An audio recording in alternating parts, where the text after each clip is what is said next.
Board exam में। Board exam में ऐसी कौन सी 5 गलतियां हैं जो हमें भूल कर भी नहीं करनी चाहिए, क्योंकि एग्जामिनर पूरे के पूरे नंबर कट ऑफ कर लेता है। तो चलिए, तो सभी को पता है बोर्ड एग्जाम के ओनली 1 मंथ रह चुके हैं। मेरे पास बहुत सारे बच्चों के कॉमेंट्स भी थे, बहुत सारे बच्चों को पूछना भी था, दीदी ऐसी कौन सी गलतियां जो मैं भूल कर भी नहीं करनी बोर्ड में। तो उसी के ऊपर मैं बात करने वाली हूँ, भूल कर भी मत करना। और हाँ, क्या आपको करना चाहिए जिससे कि आपके बोर्ड एग्जाम में बहुत अच्छे मार्क्स आए। तो hello everyone, welcome back to Vidu Sharma channel. Hope करती हूँ आप सभी बहुत अच्छे होंगे और अच्छे से आपकी प्रिपरेशन चल रही होगी। सो गाइस, कमेंट करके ज़रूर बताना कि आपकी प्रिपरेशन कैसी चल रही है बोर्ड एग्जाम्स की, और क्या क्या प्रॉब्लम आ रही है बोर्ड एग्जाम्स में, ये भी कमेंट करना, फिर उसका सोल्यूशन ज़रूर मिलेगा आपको वो वीडियो के थ्रू। तो चलिए, हमें बोल कर भी ये गलतियाँ नहीं करनी है। तो उससे पहले चैनल में जो भी नहीं हो जल्दी से चैनल को सब्सक्राइब करके बेल आइकन को ऑन कर दे, जिससे कि अनदर वीडियो का नोटिफिकेशन आपके पास में पहुंचता रहे। तो hello everyone, welcome back to Vidu Sharma channel. So guys, video में 5 गलती कौन सी नहीं करनी चाहिए। पहली गलती जो कि हम करते हैं, जैसे हमें कॉपी मिल गई, हमें 15 मिनट मिलते हैं रीड आउट करने के, तो हम क्या करते हैं, तब तो हम पेपर को बहुत अच्छे से रीड आउट करते हैं, ठीक है। उसके बाद में हम क्या करते हैं, जब हमें कॉपी में लिखना होता है तो हम क्या करते हैं, हम क्वेश्चन भी डालते हैं। तो क्वेश्चन डालने से टीचर्स को लगता है कि बच्चा बहुत ही फ्री माइंडेड था, जो कि उसने इतना टाइम था उसके पास में, उसने क्वेश्चन भी डाल लिया। तो ये गलती नहीं करनी, हमें क्वेश्चन नहीं डालने बोर्ड में गलती से भी, क्योंकि इतना टाइम नहीं होता हमारे पास में। हम पेपर ही कर लें, बहुत बड़ी बात है, और हम पेपर के साथ साथ क्वेश्चन भी डाल रहे हैं, तो सबसे बड़ी गलती कर रहे हैं, है ना। तो ये गलतियां मैं नहीं करनी। तो मैं जितनी भी बोर्ड एग्जाम्स की कॉपीज देखती हूँ उनमें मैं यही सबसे पहली चीज़ नोट करने वाली है, अगर बच्चे ने पेपर में क्वेश्चन डाला हुआ है तो सबसे बड़ी गलती है, क्योंकि उसके पास इतना टाइम कैसे था भाई, कितने क्वेश्चन भी डाल दिया, आंसर भी कर दिया, है ना। तो इसलिए क्वेश्चंस नहीं डालते हैं। जितने भी बच्चे, सिर्फ और सिर्फ आपको आंसर लिखने हैं, सेक्शन ए डाल के, सेक्शन बी डाल के, सेक्शन सी डाल के। कोई भी एग्जाम हो आपका तो आपको, जैसे कि सेक्शन ए आ है, सेक्शन बा है, इस तरीके से आप सेक्शंस डाल सकते हैं, और फिर उसके नंबर के अकॉर्डिंग आंसर्स लिख सकते हैं। जरूरी नहीं है आप फर्स्ट भी लिख सकते हैं, आपको सेकंड आता है सेकंड लिख सकते हैं, जरूरी नहीं है, कोई से भी लिख सकते हैं, बट आंसर के आगे नंबर जरूर डला हुआ होना चाहिए, जैसे कि टीचर ज्यादा परेशान ना हो, ना कंफ्यूज हो। दूसरा कहना मेरा ये है, आपको आंसर लिखने हैं, आपके पास टाइम बहुत ज्यादा कंज्यूम हो जाएगा, बच जाएगा, ठीक है बच्चों। दूसरी गलती हम पता है क्या करते हैं, हम दोनों साइड क्या करते हैं, ड्रॉ लाइन करते हैं। तो वो क्या होता है, हमें एक साइड ड्रॉ लाइन करनी है, ना कि दोनों साइड, फिर स्पेस दोनों साइड से ज्यादा कम हो जाता है। फिर हम क्या करते हैं, बी कॉपी लेते हैं, ज्यादा से ज्यादा कॉपी बढ़ते हैं, जिसमें कि हमारे जो हमारा एक कॉपी में वर्क हो सकता था वो हम उससे ज्यादा से ज्यादा बढ़ते हैं। बहुत सारे बच्चे ऐसे हैं जो कहते हैं दीदी कॉपी भरने से बहुत ज्यादा अच्छे नंबर आते हैं। तो नहीं भाई, जितना बड़ा पेपर है टीचर को पता होता है कि एक कॉपी में आ सकता है ये पेपर, और बच्चे ने दूसरी कॉपी ली है, तो जरूर कुछ ना कुछ मतलब कुछ ना कुछ अजीब ही भरा होगा।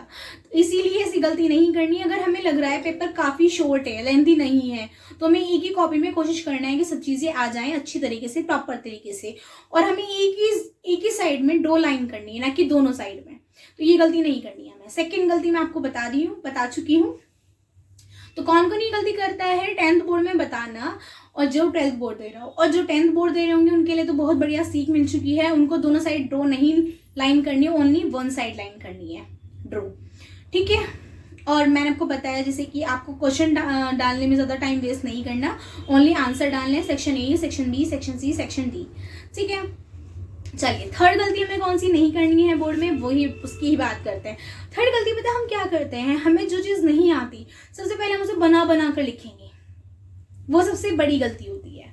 क्यों भाई, मैं बता देती हूँ। जो चीज़ हमें आती है पहले हमें वो लिखना है, क्योंकि वो आंसर हमारा सही होगा, 100% सही होगा जेन्युइनली।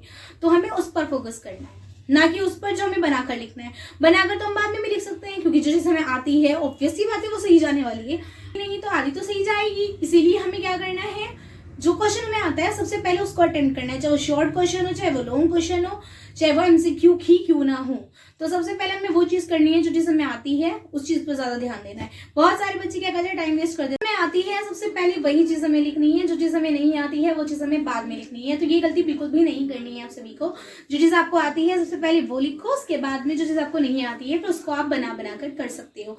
इससे आपका टाइम भी बचता है। और बहुत सारे बच्चे ऐसी गलती करते हैं, जो चीज़ उनको नहीं आती उसको बना कर करते हैं, फिर उनका टाइम पूरा का पूरा वेस्ट हो जाता है। फिर वो कहते हैं 10 मिनट दे दो, 5 मिनट दे दो मिस। तो ये दिक्कत होती है। पांचवी चीज, पांचवी गलती हम क्या करते हैं उस पर बात करते हैं। पांचवी गलती हम अक्सर पता है क्या ही करते हैं, हम क्या सोचते हैं कि हमने पहले शॉर्ट क्वेश्चन का एक क्वेश्चन कर लिया, फिर लॉन्ग क्वेश्चन का एक और क्वेश्चन कर लिया। तो हमें ऐसा नहीं करना। जहाँ पे हम शॉर्ट क्वेश्चन कर रहे हैं वहाँ पे शॉर्ट क्वेश्चन ही करने हैं, और जहाँ पे हम लॉन्ग क्वेश्चन कर रहे हैं वहाँ पे लॉन्ग क्वेश्चन ही करने हैं। सेक्शन जरूर डालने हैं, सेक्शन ए और सेक्शन बी, ठीक है। दोनों में ये पहचान जरूर होनी चाहिए, आइडेंटिफाई होना चाहिए कि सेक्शन ए का था या सेक्शन बी का था, क्योंकि जब कॉपी एग्जामिनर चेक करता है तो उसके लिए ईजी हो जाता है कॉपी चेक करना। और पहली दूसरी कॉपी के बाद में जब तीसरी चौथी कॉपी ऐसी आ जाती है ना कि भाई इसमें सेक्शन ही नहीं डले हुए, सेक्शन ए है, सेक्शन बी है, सेक्शन सी है, सेक्शन डी है, तो फिर टीचर को गुस्से में आके बहुत सी बार क्या होता है ना, टीचर आपको नंबर देने की कोशिश करता है। हालांकि हर एक टीचर चाहेगा आप पास हो जाओ, बट उससे ज़्यादा मतलब कंफ्यूजिंग लगेगा ना कि हाँ भाई इसने ऐसा कर रखा है और बहुत गंदी गंदी राइटिंग में कर रखा है, तो वो टीचर नंबर काट लेता है। ये सच्चाई है, ये फैक्ट है। अगर आप ही मेरी जगह हो या फिर अदर टीचर्स भी हैं, कोई भी इंसान है, तो वो 6-7 कॉपी चेक करने के बाद 8वीं कॉपी में उसको भी थोड़ा इरिटेशन हो जाएगी कि भाई इसने section A B section B कुछ नहीं डाला हुआ है और राइटिंग इतनी ज़्यादा मैसी हो रही है। तो राइटिंग, बहुत सारे बच्चों का ये भी कॉमेंट था, दीदी अगर राइटिंग बहुत ज़्यादा गंदी हो तो क्या टीचर नंबर देते हैं? तो बच्चों ऐसा कुछ नहीं है। अगर राइटिंग आपकी रीडेबल है तो आपको नंबर पूरे मिलते हैं, ठीक है ना। और अगर आपकी जो राइटिंग है वो भाई पढ़ी नहीं जा रही तो उसमें तो नंबर कटेंगे 100% कटेंगे, उसे कटने से कोई नहीं रोक सकता। तो हमें ये गलती करनी नहीं है, हमें राइटिंग ऐसी करनी है जो सामने वाला पढ़ सके, पहली चीज़। दूसरी चीज़, जितना भी हमें लिखना है, जो चीज़ हमें आती है उसको पहले लिखना है, जो चीज़ हमें नहीं आती उसको भी हमको बना के लिखना है। कुछ भी चीज़ पेपर में छोड़नी नहीं है। अगर हम कुछ भी चीज़ नहीं छोड़ते ना पेपर में, कोई भी चीज़ हमें, जो चीज़ हमें नहीं आती हम उसको बना कर लिखते हैं, उसी से रिलेट होना चाहिए, कंसेप्ट उसी से रिलेट होना चाहिए। अब बहुत सारे बच्चे ऐसे होते हैं जो पूछते हैं कि दीदी बोर्ड में क्या हम बनाकर लिख सकते हैं? हाँ जी बिल्कुल आप बनाकर लिख सकते हो, बट उसी से रिलेट करता हुआ क्वेश्चन का आंसर होना चाहिए। ये नहीं कि क्वेश्चन तो किसी चीज़ और का है और आप आंसर कोई और लिख रहे हो, तो फिर आपको नंबर नहीं मिलेंगे। नंबर आपको मिलेंगे अगर आपने उसी से रिलेटेड कुछ भी लिखा है, आपको आधा नंबर जरूर मिलता है।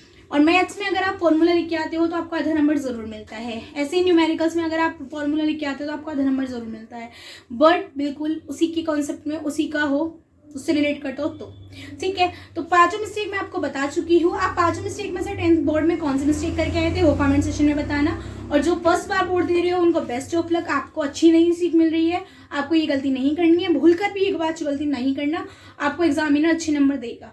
सबसे पहली चीज़, आपको एक जगह ही मार्जिन ड्रॉ करना है बोर्ड कॉपी में, ठीक है, 2 जगह मार्जिन ड्रॉ नहीं करना। सेकंड चीज, section A, section B, section C, section D डालना है, और हिंदी की कॉपी में section A, section B, section C, section D sir डालना है। और चौथी चीज हमें क्या ही करनी है वो बता देती हूँ मैं आपको। चौथी चीज हमें क्या करनी है, जैसे हमारे पास कॉपी आ गई तो हमें आंसर डालना है, उत्तर डालना है, आंसर डालना है, नंबर के अकॉर्डिंग डालना है, ठीक है, ये चीज करनी है।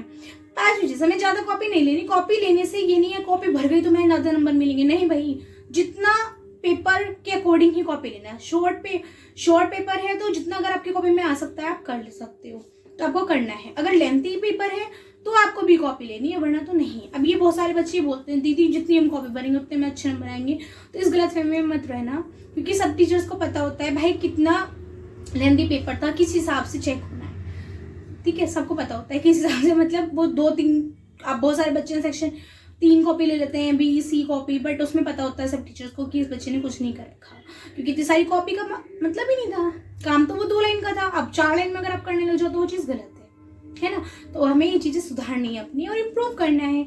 और बोर्ड एग्जाम में ट्रांसपेरेंट किट ले जा सकते हैं आप, उसमें ब्लैक ब्लू पेन दो होने चाहिए, पेंसिल रबड़ कटर होनी चाहिए, सिंपल पेंसिल रबड़ कटर होनी बहुत ज़रूरी होती है। मैथ्स के पेपर हो, चाहे साइंस का पेपर हो, चाहे हिंदी का पेपर हो, आपके लिए काफ़ी हेल्पफुल रहता है।